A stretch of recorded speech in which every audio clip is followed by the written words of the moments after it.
Welcome to my class, student. A story of my life. We are doing the question answer of chapter 4. Let's start. Now, question 1. Why does Helen say that 3rd March 1887 was an important day for her? तो क्यों Helen ने कहा 3rd March 1887 उनके जीवन का बहुत important day है? Helen calls 3rd March 1887 important because her teacher Miss Sullivan came to live with her on that day. उस दिन वो बहुत इम्पोर्टेंट डे था क्योंकि उस दिन मिस सलीवन उनके यहाँ रहने आई थी. Question 2. How did Helen learn the name of things around her? कैसे उन्होंने सीखा अपने आसपास के चीजों का नाम?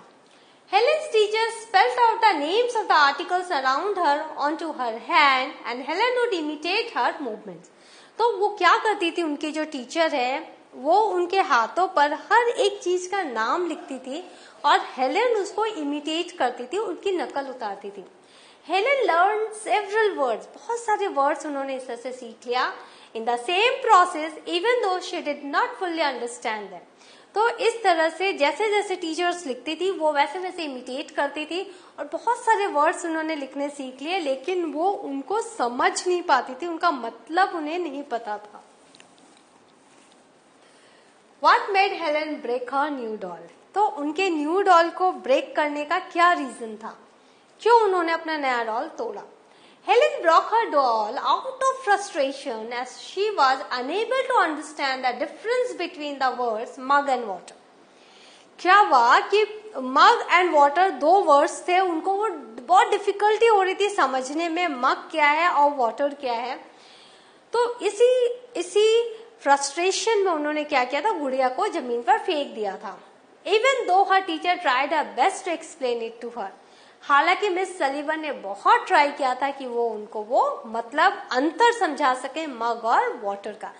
वाटर छू नहीं सकते, मग छू सकते हैं, लेकिन वो चूंकि देख नहीं पाती थी, सुन नहीं पाती थी, उनको बहुत मुश्किल हो रही थी समझने में.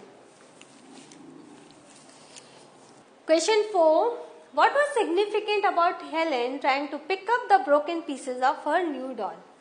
उन्होंने जो अपनी डॉल को तोड़ दिया था फ्रस्ट्रेशन में, तो फिर उन्होंने क्या किया कि वो जो ब्रोकन डॉल के जो पीसेस थे उनको उन्होंने थोड़ा समेटा. तो उसका क्या सिग्निफिकेंस था, पिकअप किया उन्होंने ब्रोकन पीसेस का.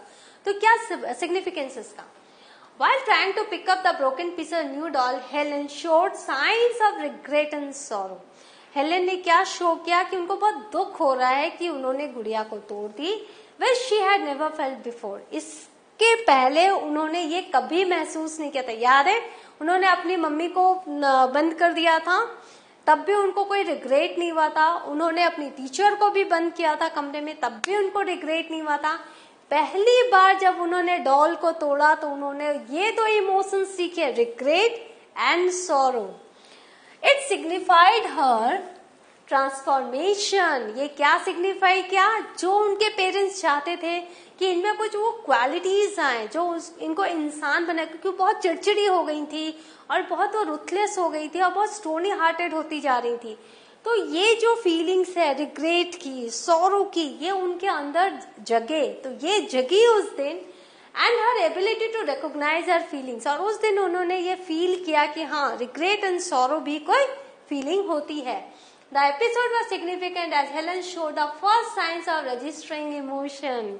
और ये जो है एपिसोड जब उन्होंने पिकअप किया ब्रोकन डॉल के पीसेस को, क्यों सिग्निफिकेंट है? क्योंकि उस दिन उन्होंने शो किया कि हाँ, अब इमोशंस जो है मैं थोड़ा थोड़ा महसूस कर सक रही हूँ. अपने दिल में उन्होंने रजिस्टर करना स्टार्ट किया इमोशंस को. नाउ थोड़ा सा एनालिसिस कर लेते हैं हम. Miss Anne Mansfield Sullivan's arrival marked a turning point in Helen's life. तो ये जो चैप्टर, इसका एनालिसिस का मतलब है कि चैप्टर से क्या ट्रांसफॉर्मेशन आया. पहले मैंने आपको चैप्टर की समरी बताई, अब थोड़ा सा इसका एनालिटिक पॉइंट ऑफ व्यू देखो, इससे उसके जीवन में क्या प्रभाव पड़ा. तो जब मिस एन मैनस्फील्ड सलीवन आई उनके जीवन में, तो हेलेन के जीवन में एक टर्निंग पॉइंट आया, एक ऐसा मोड़ आया जिसने उनकी पूरी जिंदगी को बदल दिया. And Helen recalls a significant day when Miss Sullivan came to stay to rescue her from darkness isolation, obscurity and fear. और ये एक सिग्निफिकेंट डे है क्योंकि जब मिस सलीवन आई थी, उन्होंने वो किस लिए आई थी, उसको रेस्क्यू करने के लिए। वो फंस गई थी अंधकार में, डार्कनेस में, वो अकेलापन में रहना चाहती थी, आइसोलेशन, दुनिया से अलग थलग वो अपने आप को रखती थी, उससे उसको रेस्क्यू करने के लिए, ऑब्सक्यूरिटी से उनको रेस्क्यू करने के लिए, एंड फियर से उनको रेस्क्यू करने के लिए जो मिस सलीवन वहां आई थी, और वो उसके जीवन का टर्निंग पॉइंट था। ऑब्सक्यूरिटी, कुछ भी उनको समझ में नहीं आता, सब कुछ धुंधला, कुछ भी उनको पता नहीं था वो कैसी दुनिया में है। Helen did not know it at the time that Miss Sullivan would soon transform her entire world. उस समय हेलेन को नहीं पता था कि मिस सलीवन उनके पूरे जीवन को ट्रांसफॉर्म कर देगी, and more than just educating and enlightening her, would love, support and cherish her for all her days. और वो सिर्फ उनको एडुकेट ही नहीं करेंगी, उनको एनलाइटन ही नहीं करेंगी, मतलब उनको ज्ञान की रोशनी नहीं देंगी, बल्कि उनको प्यार भी देंगी, सपोर्ट भी देंगी और हर समय उनका हौसला बढ़ाएंगी। Cherish her for all her day. When she arrived in Tuscumbia, Miss Sullivan found a little girl completely unaware of the. तो जब टस्कम्बिया में मिस सलीवन आए तो उन्होंने एक छोटी सी बच्ची को देखा जिसे कुछ भी पता नहीं है, completely unaware of the existence of language, जिसको लैंग्वेज के एग्जिस्टेंस के बारे में कुछ पता नहीं था, क्योंकि वो सिर्फ इशारों से बातें करती थी। आपने पढ़ा है चैप्टर्स में, उन्होंने कुछ इशारे सीखे थे, nodding the head, yes no, वो बोलना सीखी थी। जब उनको पास बुलाना होता तो पुल करती थी, दूर भेजना होता तो पुश करती थी। लेकिन ये सब के लिए भी वर्ड्स हैं, लैंग्वेज है, वो उन्हें पता नहीं था। तो मिस सलीवन ने छोटी सी लड़की को completely unaware of this language के बारे में देखा। The task before her was enormous. तो मिस सलीवन के पास बहुत बड़ी जिम्मेदारी थी, but Miss Sullivan set right to it. लेकिन उन्होंने क्या किया, नहीं, मुझे ये करना है, ये जिम्मेदारी उठानी है। And though Helen could not really comprehend the earliest words she was being taught, her desire to impress her teacher enabled her to pick up on the. तो पहले जो हेलेन थी वो पहले के वर्ड्स नहीं समझ पाती थी। आपने देखा मग, वाटर, ये सब में उनको दिक्कत हो रही थी। लेकिन उनकी जो इच्छा थी, हेलेन की इच्छा थी कि मैं अपने टीचर को इम्प्रेस करूंगी, अपनी लर्निंग कैपेबिलिटी को बढ़ाऊंगी, to pick up on the manual alphabet skills. तो उन्होंने क्या किया, अल्फाबेट स्किल्स सीखे, मैनुअल जो लिखा जाता था उनके हाथों पर, वो उनको इमिटेट करती थी, which would soon become a lifeline to the outside world. और वो जो इमिटेट करती थी, वो जो लेटर्स लिखती थी, वही उनके बाहरी दुनिया का एक उनके अंदर की जो अंधकार की दुनिया थी, एक बाहर की जो दुनिया थी, जिनके साथ वो इंटरैक्ट करना चाहती थी, उसके साथ इंटरैक्शन करने के लिए वो एक जीवन रेखा बन गई, वो एक लाइफ लाइन बन गई। Helen took her mischievous, pastry and sometimes even cruel attitude out on Miss Sullivan.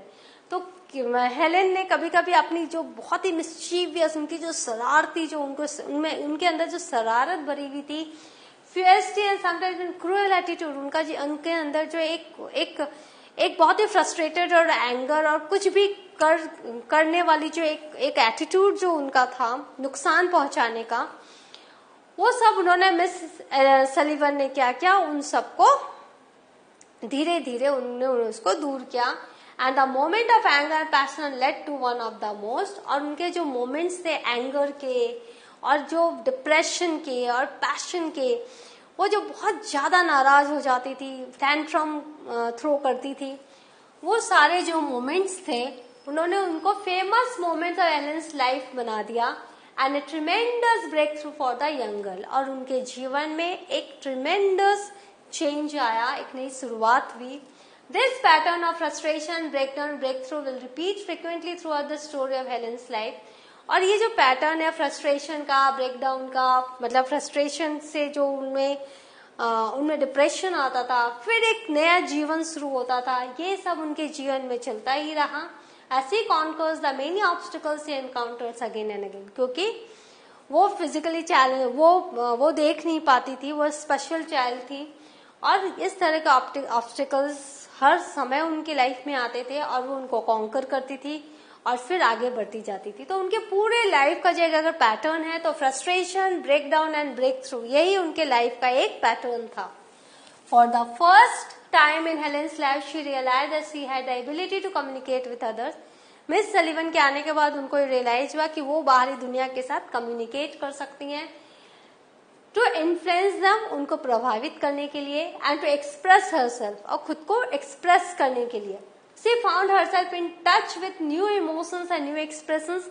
उन्होंने रिग्रेट एंड सॉरो, नए इमोशंस को समझा, उन्होंने न्यू एक्सप्रेशंस जाने, एंड बिकेम डिटरमाइंड, और बहुत ही दृढ़ प्रतिज्ञ हो गई, डिटरमाइंड हो गई, and even excited to persevere through the days ahead for the first time in her young life. कि वो पहली बार वो बहुत ही डिटरमाइंड हो गई कि मुझे सिर्फ आगे बढ़ते रहना है इतनी छोटी सी उम्र में। So this was the Helen's transformation. So what have you learned? We have learned through question answer कि how you will have to write the answer. और एनालाइज जो हमने किया है ये किस लिए है, जब आप लॉन्ग आंसर्स लिखोगे, जब आपको अपने थॉट्स लिखने रहेंगे तो आप इसकी मदद ले सकते हो, क्योंकि वो लॉन्ग आंसर जो रहेगा वो कई सारे प्रश्नों को मिलाकर रहेगा, और आप थोड़ा अच्छा लिखना है तो आप इसको याद करके आप इसको लिखने की कोशिश करना। The next session I will be the next chapter of the same novel. Till then have a good revision. Thank you.